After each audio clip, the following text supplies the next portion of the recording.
जय जगन्नाथ शुभ सकाळ। आज 22 नवेम्बर शुक्रवार। आज दिन भरी अनेक गुरुत्वपूर्ण खबर आसी। राज्य सरकार को किछि नुआ योजना लागू हेबाकु चाउछि। एथि 23 रे नुआ लघुचाप नहीं आशंका मध्य रहिछि। कल्की बाबा खेल खत्म, भांगिब आश्रम। सुभद्रा योजनार तृतीय किस्ती आउ मात्र 2 दिन पर। एथिसह राशन कार्ड नुआ नियम, या सहित नवेम्बर मासरे अनेक गुड़े नियम परिवर्तन हेबाकु चाउछि। तेबे चलंतु आज दिनर 15टी गुरुत्वपूर्ण खबर उपरे नजर पकाइबा। तेबे वीडियो जदि आपण मानकु भल लागिबो तेबे वीडियो को आपण मानकु भल पाइबा स्वरूप गोटे गोटे लाइक निश्चय करि देबे। एति सहित आपण माने केउ जिल्लार ए वीडियो देखुचंती कमेंट बॉक्स रे मु कमेंट करि निश्चय जणाइबे। तेबे प्रथम खबर जा रहिछि, सुभद्रा योजनार प्रथम किस्ती तृतीय पर्याय टंका आउ 2 दिन पर मिलिबो। डिसेंबर सुधा सुभद्रा योजनार 1 कोटी महिला को मिलिबो सुभद्रा योजनार प्रथम किस्ती टंका। 24 तारिख रे प्रथम किस्तीर तृतीय पर्याय किस्ती अर्थ बंटन करा जिवो। उपमुख्यमंत्री प्रभाती परिड़ा कहते जे सुभद्रा आवेदनकारी संख्या 1 कोटी 16 लाख पहुंचलानी। तेणु प्रथम किस्तीर तृतीय पर्याय और चतुर्थ पर्याय किस्ती डिसेंबर भितर सराजिबो। तेबे परवर्ती खबर जा रही, विधायक हिमांशु साहू को आक्रमण मामला, जेल गले 10 अभियुक्त। धर्मशाला विधायक हिमांशु साहू को आक्रमण घटना पुलिस गुरुवार दिन 10 जन को गिरफ्त करथिला। पुलिस गिरफ्त समस्त अभियुक्त को जाजपुर एसडीएम कोर्ट रे हाजर करथिला। जामिनी नामंजूर हेबारु अभियुक्त मानकु जेल हाजत पठाई दिया जाइथिला। पुलिस पक्षरु कुआ जाइछि विधायक एसपीओ एतला मामला रे आधारित 10 जन को गिरफ्त करा जाइछि। तेबे परवर्ती खबर जा रही, सरीजीव कल्की बाबा खेल, भांगाजीव आश्रम। कल्की बैकुंठ धाम रे रहिबनी सता, आसंता काली भांगिब प्रशासन। माटी रे मिसिब कलिजुगर देवता कल्की आश्रम स्थल। भंगाजीव भंड नाबालक बाबा कल्की आश्रम। आसंता काली ठेरु मिलिबनी बाबा ठिकणा। भंड कल्की बैकुंठ धाम उपरे चलिबो बुलडोजर। तेबे परवर्ती खबर जा रही, गुरुवार लिभिगला जीवन दीप। टर्न ओभर करुथिबा बेले भीषण दुर्घटना, ओलटी पड़िला यात्रीवाही बस। दुर्घटना 7 जन मृत्यु होइथिबार सूचना मिली। झारखंड हजारीबाग जिले में ए घटना घटी। अन्यपटे 5 जन को सुरक्षित भाव उद्धार करा। तेबे परवर्ती खबर जा रही, सरकार को अड़ुआ हलानी धान किणा। मंडी खोलिले हेले होई पारु नाही किणा बिका। बरगढ़ रे आरंभ होइछि खरीफ ऋतुर धान संग्रह प्रक्रिया। खोज जोगाण मंत्री धान किणा विकासर शुभारंभ करथिले भी वास्तव स्थिति अलग थिला। आज पर्यंत कौनसी चाषी निज धान बिक्री करि पारु नांती।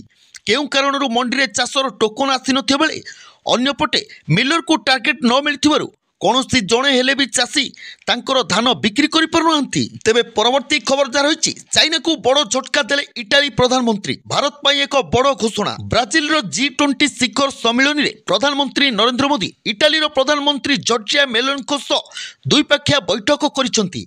ए बैठक रे 2025 और 29 वर्ष पर्यंत एथिसह भारत पाई इटाली मध्य कार्यक्रम योजना पाई रणनीति प्रस्तुत करा जायतिला।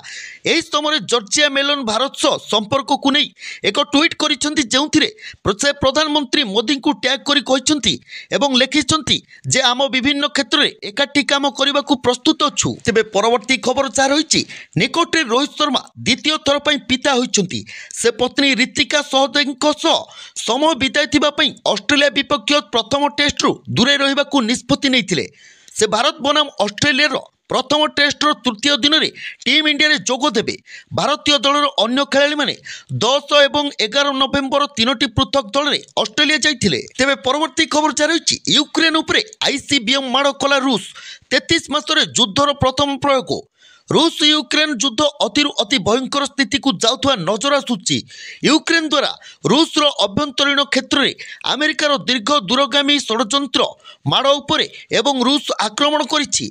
गुरुवार रूस प्राय 33 मास धरी चलिथिबा युद्ध में प्रथम थर पर यूक्रेन उपरे इंटरकंटिनेंटल बैलिस्टिक मिसाइल माड़ करिछि। तेबे परवर्ती खबर, दिल्ली में वायु प्रदूषण स्थिति अत्यंत खराब स्तर में पहुंची। प्रदूषण को दृष्टि रखी केंद्र सरकार गुरुवार दिन कर्मचारी कार्य समय परिवर्तन करिसेंती। एही परिप्रेक्षी रे केंद्र मंत्रालय पक्षरु निर्देश दिया जायछि जे दिल्ली रे प्रदूषण रे सुधार आनिबा पई केंद्र सरकारींक पई भिन्न भिन्न कार्य समय घोषणा करा जायछि। तेबे परवर्ती खबर, एकाधिक विश्व रेकर्ड ठारू अल्प दूर रे यशस्वी जसवाल शुक्रवार ठारू पर्थर ओस्पेट स्टेडियम रे आरंभ होबाकू जाउथिबा बहु प्रतीक्षित बॉर्डर गाभास्कर ट्रॉफी भारत एवं सीरीज पई आज जोरदार अभ्यास करिछि। भारतर युद्ध ओपनर ଯଶସ୍ୱୀ ଜସୱାଲ ମଧ୍ୟ ମ୍ୟାଚ୍ ପାଇଁ ପ୍ରବେଶ ପ୍ରୋତ୍ସାହିତ ଅଛନ୍ତି କାରଣ ସେ ତାଙ୍କ ଟେଷ୍ଟ କ୍ୟାରିୟରରେ ସବୁଠାରୁ ବଡ଼ ଚ୍ୟାଲେଞ୍ଜର ସମ୍ମୁଖୀନ ହେବାକୁ ଯାଉଛନ୍ତି। ତେବେ ପରବର୍ତ୍ତୀ ଖବର ଆସୁଛି ବାତ୍ୟା ପେଙ୍ଗାଲି। ଓଡ଼ିଶାରେ କେବଳ ବର୍ଷା, ବଙ୍ଗୋପସାଗରରେ ଅତିରୁ ଅତି ଭୀଷଣ ସାମୁଦ୍ରିକ ଝଡ଼, ସମ୍ଭାବ୍ୟ ବାତ୍ୟା ତାମିଲନାଡୁ ଏବଂ ଶ୍ରୀଲଙ୍କା ଉପକୂଳରେ ସ୍ଥଳଭାଗ ଛୁଇଁଲା ବୋଲି ଅଧିକାଂଶ ଘରୋଇ ପାଣିପାଗ ସଂସ୍ଥା ଆକଳନ କରିଛନ୍ତି। ତେବେ ଓଡ଼ିଶା ଉପରେ ବାତ୍ୟାର ପ୍ରଭାବ ରହିବ ନାହିଁ, କେବଳ ଦକ୍ଷିଣ ଓଡ଼ିଶାରେ ହାଲକା ଧରଣର ବର୍ଷା ହୋଇପାରେ ବୋଲି ପାଣିପାଗ ବିଭାଗ ବିଶେଷଜ୍ଞ ପୂର୍ବାନୁମାନ କରିଛନ୍ତି। ତେବେ ପରବର୍ତ୍ତୀ ଖବର ଯାହା ରହିଛି, ଭାରତରେ ଗରିବ ଅଭାବୀ ଲୋକଙ୍କୁ ସରକାର ରାସନ କାର୍ଡ ପ୍ରଦାନ କରିଛନ୍ତି। ଭାରତରେ କୋଟି କୋଟି ରାସନ କାର୍ଡଧାରୀ ଅଟନ୍ତି। ଜାତୀୟ ଖାଦ୍ୟ ସୁରକ୍ଷା ଅଧିନିୟମ ଅନୁଯାୟୀ ସରକାର କମ୍ ମୂଲ୍ୟରେ ଲୋକଙ୍କୁ ରାସନ କାର୍ଡ ମାଧ୍ୟମରେ ରାସନ ପ୍ରଦାନ କରୁଛନ୍ତି। କିନ୍ତୁ ନିକଟରେ ରାସନ କାର୍ଡଧାରୀଙ୍କ ପାଇଁ ଏକ ବହୁତ ବଡ଼ ଖବର ଆସିଛି। ଭାରତ ସରକାର ପ୍ରାୟ 5.8 କୋଟିର ରାସନ କାର୍ଡ ରଦ୍ଦ କରିଛନ୍ତି।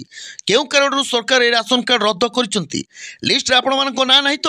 ତେବେ ଆଜିର ଶେଷ ଖବର, କଥା କଥାକେ ଆଣ୍ଟିବାୟୋଟିକ୍ର ବ୍ୟବହାର କରୁଥିଲେ ସାବଧାନ। ଏହା ରୋଗର ଜୀବନ ପାଇଁ ହୋଇପାରେ ଘାତକ। କେବଳ ସେତିକି ନୁହେଁ, ରୋଗୀର ଅର୍ଥାବକ ସ୍ଥିତିକୁ ମଧ୍ୟ କରୁଛି ଦୁର୍ବଳ। ଏହାକୁ ନେଇ ବିଶେଷଜ୍ଞମାନେ ଚିନ୍ତା ପ୍ରକାଶ କରୁଛନ୍ତି। ଲଗାତାର ଆଣ୍ଟିବାୟୋଟିକ୍ ବ୍ୟବହାର କରି ନିଜ ପ୍ରତିରୋଧ କ୍ଷମତାକୁ ମଧ୍ୟ ଦୁର୍ବଳ କରୁଛନ୍ତି। ତେବେ ଦର୍ଶକ ବନ୍ଧୁ, ଏ ଥିଲା ଆଜି ସକାଳର କିଛି ଗୁରୁତ୍ୱପୂର୍ଣ୍ଣ ଖବର। ଭିଡ଼ିଓ ଯଦି ଆପଣମାନଙ୍କୁ ଭଲ ଲାଗିଥାଏ ଭିଡ଼ିଓକୁ ସେୟାର କରନ୍ତୁ। ରହୁଛୁ, ଧନ୍ୟବାଦ।